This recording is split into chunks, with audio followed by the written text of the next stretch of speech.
নমস্কার বন্ধুরা, welcome to Soma kitchen. আজকে আমি আপনাদেরকে আমলকির টক ঝাল মিষ্টি রেসিপি একটা আচার বানিয়ে দেখাবো। চলুন রেসিপিটা আমরা শুরু করছি। এই আচারটা খুবই সহজে তৈরি হয়ে যায়। এখানে দেখুন আমি কিছুটা আমলকি নিয়ে নিয়েছি, এই আধা কিলোর মতো। এগুলো একটু আমি জলে এবারে ভাপিয়ে নেব। এখানে আমি জলটা বসিয়ে দিচ্ছি কড়াইতে। এর মধ্যে 1 চামচ আমি লবণ অ্যাড করে দেব। এবারে আমি আমলকিগুলো দিয়ে দেব।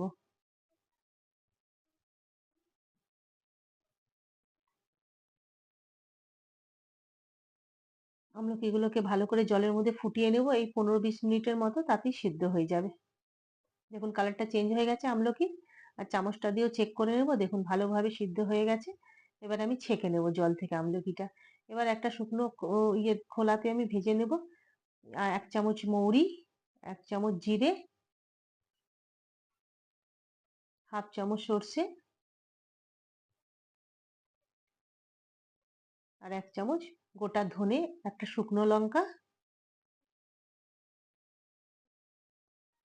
এবার এগুলো হালকা করে আমি রোস্ট করে নেব। তারপরে এগুলোকে আমি গুঁড়ো করে নেব মিক্সিতে। রোস্ট করা হয়ে গেছে। এবার এগুলোকে আমি উঠিয়ে নেব। উঠিয়ে নিয়ে এবার এগুলোকে গুঁড়ো করে নেব।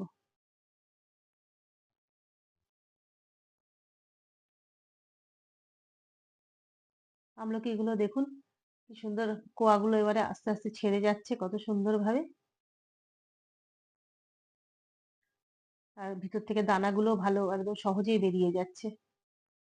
সবগুলো দানাগুলো এমনি করে বার করে কোয়াগুলো আমি নিয়ে নেব আমলকির।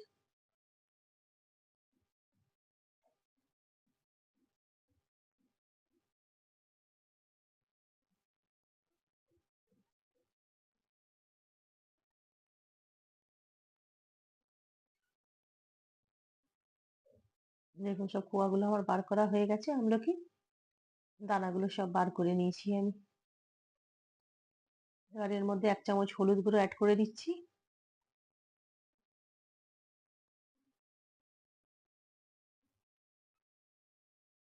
আর 1 চামচ লবণও অ্যাড করে দিলাম।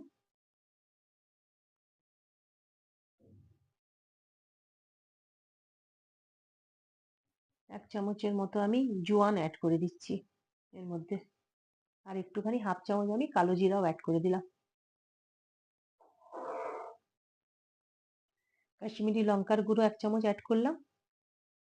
সব একসাথে এবারে মিশিয়ে নেব আমলকিগুলোর সাথে ভালো করে মশলাগুলো।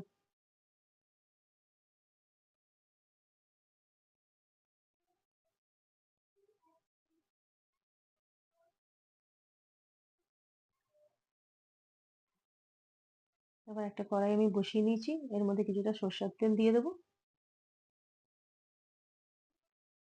এর মধ্যে 1 চামচ মৌরি দিয়ে দিলাম। আবার এক হাফ চামচের মতো পাঁচফোড়ন দিয়ে দিচ্ছি। আর তার চেয়ে একটুখানি কম আমি সর্ষে দিয়ে দিলাম।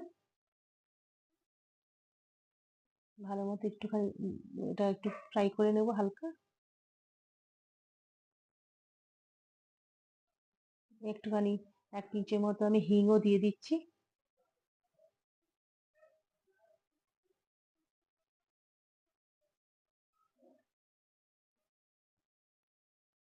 এর মধ্যে এবারে আমি আমলকিগুলো দিয়ে দেবো।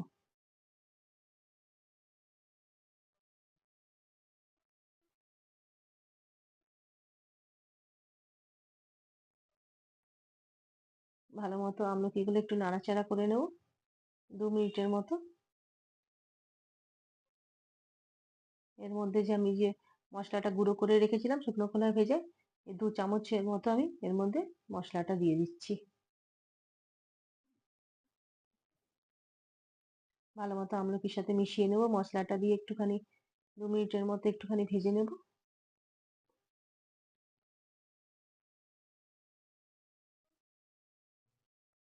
ঠান্ডার সময়, এখন ঠান্ডার সিজনে রুটি বা পরোটার সাথে এই আমলকির টক মিষ্টি ঝাল আচারটা খেতে এত দুর্দান্ত লাগবে। আপনারা প্লিজ একবার ট্রাই করে দেখবেন, খুব ভালো লাগবে। খুব সহজেই বানানো হয়ে যায় আচারটা। দেখুন এখানে আমি কিছুটা আখি গুড় নিয়ে নিয়েছি, এটাকে টুকরো করে রেখে দিয়েছি আমি। আর গুড়টাকে এর মধ্যে মিশিয়ে নিলাম। আধা কিলোর মতো আমলকি নিয়েছি, তো তার সাথে ওই আধা কিলোর মতনই আমি গুড়টাও নিয়েছি। আপনারা পরিমাণ মতো গুড়টা নিয়ে নেবেন, টকটা যেরকম মিষ্টিটা আপনারা খাবেন দেখুন গুড়টা গলে গেছে ভালো মতো ভাবে। খুব সুন্দর আচারটা আমার তৈরি হয়েছে।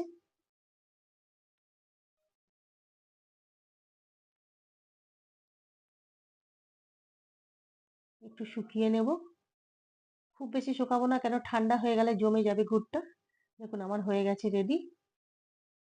আপনাদের যদি এই টক ঝাল মিষ্টি আমলকির আচারটা ভালো লেগে থাকে তাহলে আপনারা অবশ্যই লাইক করবেন, শেয়ার করবেন, সাবস্ক্রাইব করবেন। ধন্যবাদ।